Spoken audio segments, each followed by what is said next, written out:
Hello, dear students of class 10. Welcome to session 4 on chapter 6. And the name of the chapter is triangle.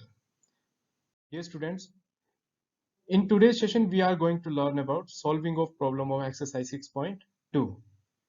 So in 6.2, there are total 10 questions. Okay. So we will solve today first 3 questions. So start करते हैं question number 1 से. Question number 1 ये हमें दे रखा है. In figure 6.717 ये 6.17 figure है. यहाँ पे दो फिगर है, figure 1 and figure 2. So in figure 1 and 2 DE is parallel to BC. यहाँ पे भी D है, यहाँ पे भी DE है, और ये DE इस BC के पैरेलल है और ये DE इस BC के पैरेलल है. Find EC in 1. This is 1. We have to find EC in this, and in second, that is second figure, find AD. AD is this. We have to find AD. So हम first solve करेंगे और आप यहाँ पे मैं भी solve करूंगा first और second आप खुद homework में solve करोगे. तो चलते हैं first figure की तरफ. तो question number 1 of exercise 6.2 first part इसका लेंगे हम. first part क्या दे रखा है इसका? दो part है ना, figure भी दो है. तो first part दे रखा है, उसमें फिगर दे रखी है हमें.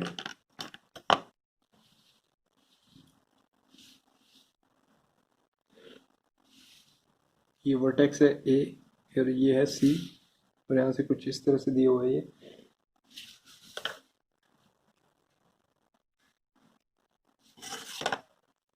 ये है हमारा vertex B.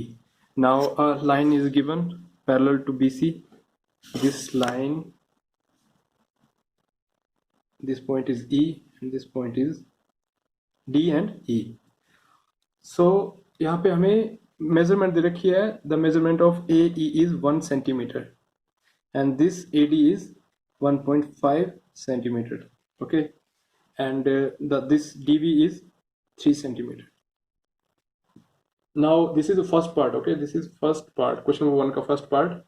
Now given here we are given that DE is parallel to BC. This DE is parallel to BC. ये given है. Okay. Then what we have to do? We have to find EC. We have to find EC. We have to find this. Okay. ये चीज हमें find out करनी है. ये given है, ये given है, ये given है, ये find out करनी है. तो देखो, जब भी इस तरह का डायग्राम हो जहाँ पे दिया हो कि ये पैरेलल है इसके, तो ऑब्वियसली क्या लगेगी? Basic proportionality theorem. A line is drawn parallel to one side of triangle. It will intersect other two line at distinct point in same ratio. तो ratio यहाँ से क्या है? By BPT. We will say by basic proportionality theorem. By BPT, AD over DB is equal to AE over EC. So this is same ratio. Okay. The value of AD is 1.5. So we will put the value of AD. AD is 1.5. DB is 3 is equal to A is 1. And we have to find EC. So we will take EC as EC.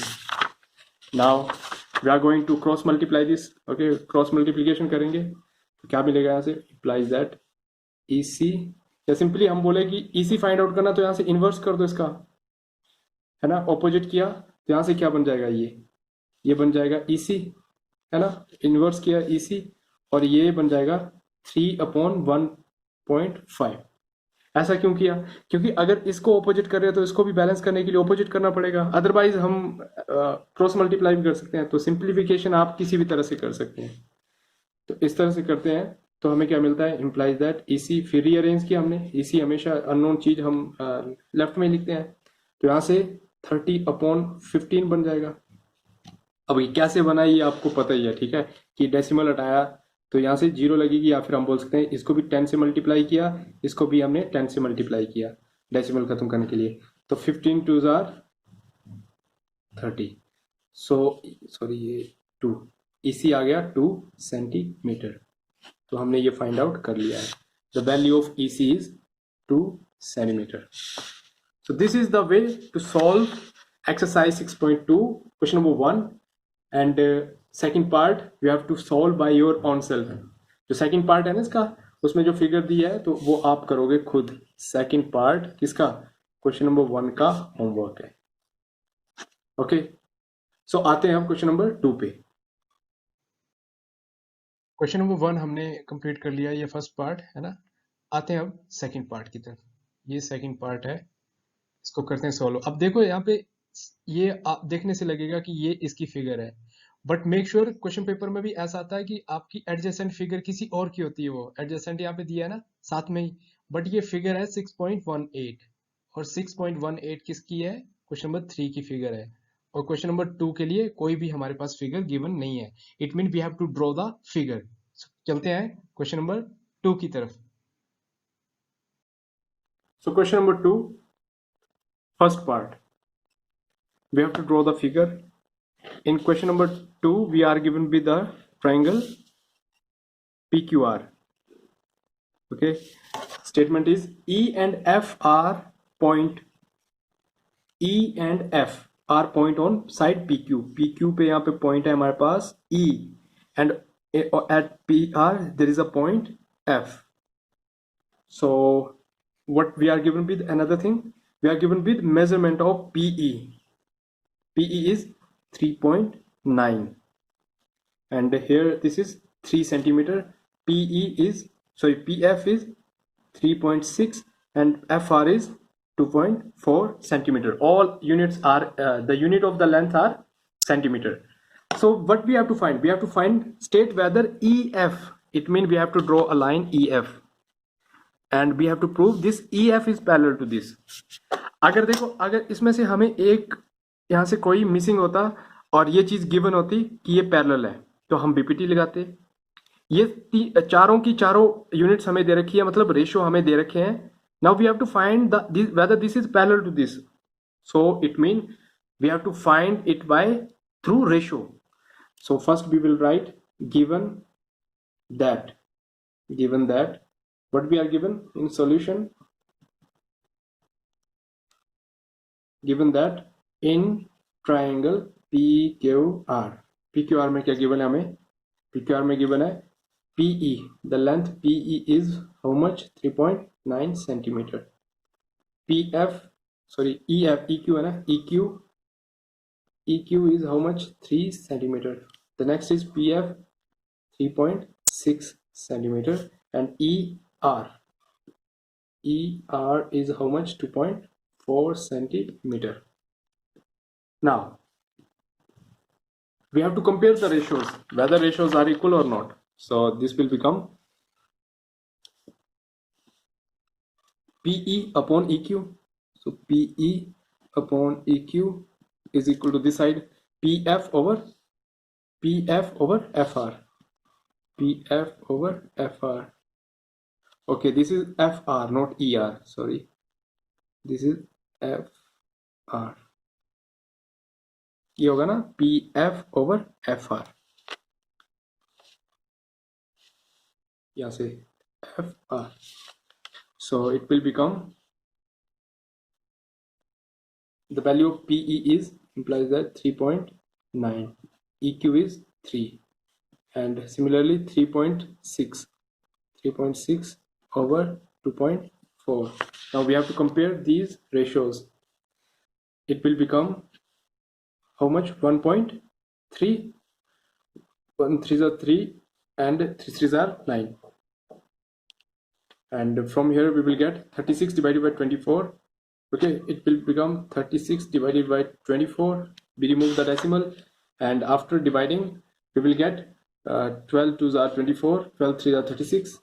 On further simplifying we will get from here 2 1s are 2, 2 1s are 2, and remainder is 1 and 0, 1.5. Obviously है ना, 1.5 2s are 3, so it will become 1.5. Whether they are equal? No, they are not equal. So we will say as ratios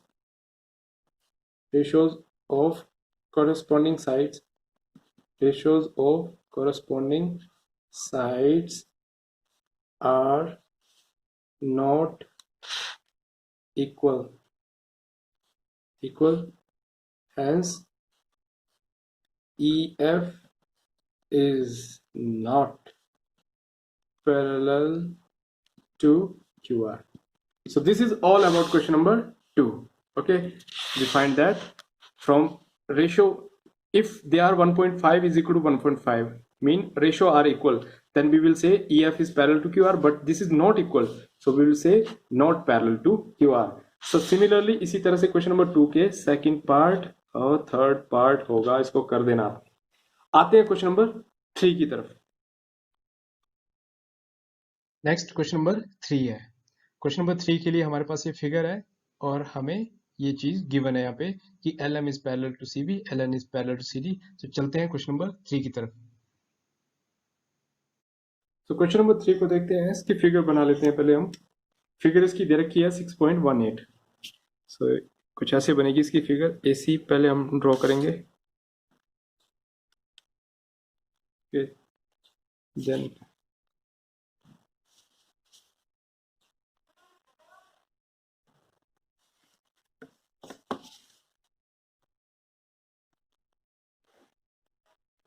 this vertex is B, and similarly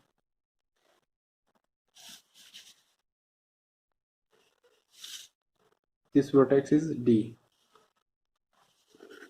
and here also a line parallel given. This is given, the line LM is parallel to CB, and from here also, okay, this L, this is MN, this is not arrow, okay, L लिखा था तो L इसमें ये थोड़ा मर्ज हो गया। This is only straight line। इसको और भी क्लियर कर देते हैं। Okay, this is a line. This line LN is also parallel to CD. So given में क्या है? Given LM is parallel to CB, LM is parallel to CB, and LN is parallel to CD. LN is parallel to CD. Now, whenever we are given with parallel, it means we have to use BPT. Simple. This is parallel, so we will use BPT in this triangle and in this triangle. Now look what we have to prove. We have to prove that. अब proof से हम देखेंगे कि proof क्या करना है, वहां से हम देखेंगे कि हमें बीपीटी यूज करनी है कि उसकी कोरोलरी यूज करनी है ना। तो ये हम देखते हैं, ये हमें प्रूफ दे रखा है, ये हमें प्रूफ करना है। तो हम देखेंगे अपनी फिगर पे AM डिवाइडेड बाय AB। तो क्या लगता है, क्या है ये बीपीटी? तो ये थी ना सिर्फ ये segment divided by this segment, और कोरोलरी थी small this segment and whole side AB, and यहाँ पे भी AN segment and AD whole side. It means we have to use corollary. So how we will use? In triangle, first we will go in triangle ABC. In triangle ABC, LM is parallel to CB. LM is parallel to CB. So we will get what? Corollary का जो हमारे पास ratio था, that is हमें यहाँ पे देखो क्या करना है, AM over AB लेना है। तो हम AM ओवर AB ही लेंगे। तो यहाँ से आया AM over AB।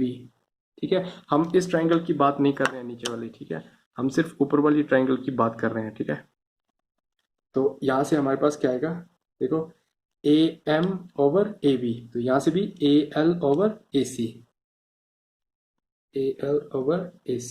This is equation number 1। Sorry यहाँ से दिख नहीं रहा है, ये आ गया इक्वेशन 1। ठीक है, AL ओवर AC। सिमिलरली दूसरी ट्राइंगल में जाएंगे, इन ट्राइंगल, कौन सी ट्राइंगल है नीचे, ACD या ADC, क्या कुछ भी नाम दे दो, कोई यहाँ पे कुछ फर्क नहीं पड़ता है। ये ट्राइंगल है ADC। तो यहाँ पे क्या पैरेलल है, हमें यहाँ पे दिया है LN is parallel to CD। This LN is parallel to CD। So यहाँ पे भी हम कोरोलरी यूज करेंगे BPT का। So it will become AN over AD, because we are required with this AN over AD. So it will become AN over AD is equal to, now look, AN over AD, and this will become AL over whole side AC. So this will become AL over AC. This is equation number 2.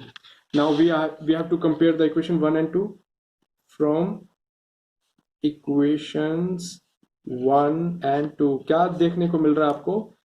ये दोनों side क्या है? Equal है. Right right equal है तो left left भी equal होगा. So implies that AM over AB, this side is equal to this side, AN over AD. तो हमें प्रूव क्या करना था? AM over AB is equal to AN over AD. AM over AB is equal to AN over AD. So hence proved. This is the answer of question number 3. तो similarly बिल्कुल easy question है, सभी के सभी BPT पे होंगे. PPT की जो हमारी कोरोलरी है, एक्सटेंडेड प्रूफ है, उस पे बस हमें ये देखना है कि ये पैरेलल है. तो बस हम कुछ भी इसमें किसी भी तरह से बीपीटी यूज करके अपने प्रूफ को फाइंड आउट कर सकते हैं. तो ये आज के लिए क्वेश्चंस थे. अब नेक्स्ट जो क्वेश्चंस है वो आप ट्राई करोगे. क्वेश्चन नंबर 4 को भी ट्राई करोगे, 5, 6, 7, 8, 9, 10. इन सभी क्वेश्चन को आप ट्राई करोगे. मैं नहीं बोल रहा हूँ कि आप एग्जैक्टली करो, बट ट्राई करोगे. जो क्वेश्चन प्रॉब्लम क्रिएट करेंगे आप मुझे बताओगे, उस पे नेक्स्ट सेशन फिर से बन जाएगा. तब तक के लिए as always, God bless you all.